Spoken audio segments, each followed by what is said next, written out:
Welcome. Today, we're exploring an essential literary device that we encounter every day, often without even noticing it: the metaphor. Metaphors have a special place in our everyday language, and the stories we love because they communicate complex ideas in vivid, relatable ways. At its core, a metaphor is a figure of speech that directly compares two things that aren't literally alike to convey meaning, highlight similarities, or add emotional depth.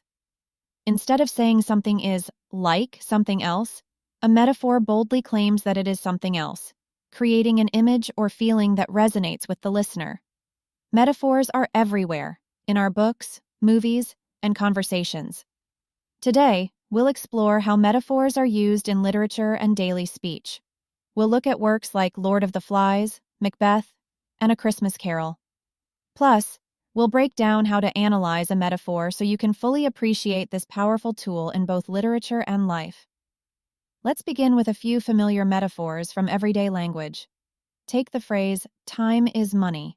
Of course, time isn't literally cash, but this metaphor reminds us that time is a precious resource, one we need to spend wisely. Imagine someone using this phrase in a moment of urgency, pushing for speed. Here, they're not just comparing time and money. They're emphasizing that, like money, time is limited and valuable. Every wasted moment could mean a lost opportunity, underscoring the need to act efficiently and effectively. Another well-known metaphor, "he has a heart of stone," doesn't mean his heart is literally made of stone. Instead, it conveys that he's unfeeling or emotionally hardened. By comparing his heart to stone, this metaphor suggests a person who's resistant to empathy or compassion, almost impenetrable. It creates a vivid image of someone whose emotions are closed off, as if shielded by something hard and unyielding. This phrase emphasizes the person's lack of warmth and hints at a personality that's tough, distant, and unresponsive to others' emotions. Similarly, the metaphor, "she's in the driver's seat now," doesn't imply she's actually sitting in a car. Instead, it's a way of saying she's the one in control, steering the direction of a situation. Just as a driver controls a vehicle, setting the course and determining speed, someone in the driver's seat has authority and decision-making power. This metaphor paints a picture of responsibility and leadership, where she's the one guiding others or determining the outcome, much like a driver has the power to choose the path ahead. It emphasizes her role as the person directing the situation. The thing to remember is time is money is a metaphor. Time is like money is a simile. By equating two seemingly unrelated things, for example, time and money, a metaphor deepens our understanding, allowing us to see one thing in terms of another. Now that we've covered some examples from daily life, let's dive into literature to see how metaphors function to elevate storytelling and create depth. By asking us to see two unrelated things as deeply connected, metaphors link abstract concepts to tangible images, helping readers understand complex ideas more vividly. Metaphors also help us think about characters and themes in a richer way, allowing us to feel the underlying emotions and conflicts in the story. Through these comparisons, we can sympathize with characters on a deeper level, understanding their experiences and struggles more fully. In Lord of the Flies, for example, William Golding describes the island as a scar.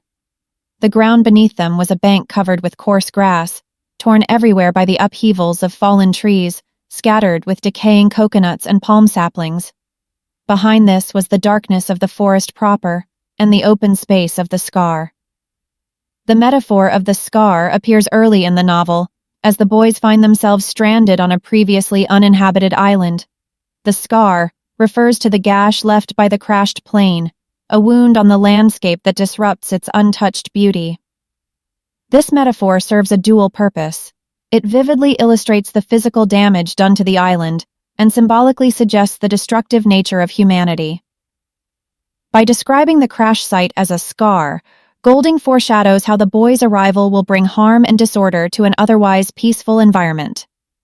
Much like a scar mars skin, this metaphor hints that their presence will disrupt the natural balance and beauty of the island. This use of metaphor sets the tone for the novel's exploration of how civilization's darker impulses can corrupt innocence, showing the depth and impact of human actions on both nature and society. Then we have Macbeth, a play full of dark and haunting metaphors that illustrate the toll of unchecked ambition. In Act 5, Scene 5, Macbeth says, "Life's but a walking shadow, a poor player that struts and frets his hour upon the stage, and then is heard no more. It is a tale told by an idiot, full of sound and fury." He uses several metaphors to describe life. By calling life a walking shadow, he suggests that it is insubstantial and fleeting, like a shadow that appears briefly and then disappears. He extends this metaphor by comparing life to a poor player, an actor, on stage, emphasizing the temporary and almost meaningless nature of existence. Macbeth's metaphor reveals his sense of despair and nihilism, as he views life as an empty performance, full of noise and emotion, but ultimately devoid of meaning. This powerful metaphor captures his deep disillusionment and the bleak outlook he has reached by this point in the play. Finally, in A Christmas Carol, Dickens uses the chains on Marley's ghost as a metaphor for the burdens of greed and selfishness. Marley tells Scrooge he forged these chains link by link through his actions. The chains serve as a warning, reminding Scrooge and readers that our choices shape who we are, and selfishness can trap us in its grip. Now, let's talk about how to analyze a metaphor. It's not enough to simply spot a metaphor. To truly understand it, we need to dig deeper. Here's how to do it. First, identify the comparison being made. For example, Marley's chains in A Christmas Carol represent the weight of his greed. Next, consider the context. Look at what's happening in the story and how the metaphor relates. Why did the author choose this particular metaphor? In Macbeth, shadows reflect Macbeth's dark descent, symbolizing the emptiness of his choices. Finally, link the metaphor to the text's broader message. The metaphor in Macbeth, where life is described as a walking shadow and a tale told by an idiot, full of sound and fury, signifying nothing, links to the broader message of the play's exploration of ambition, power, and existential despair.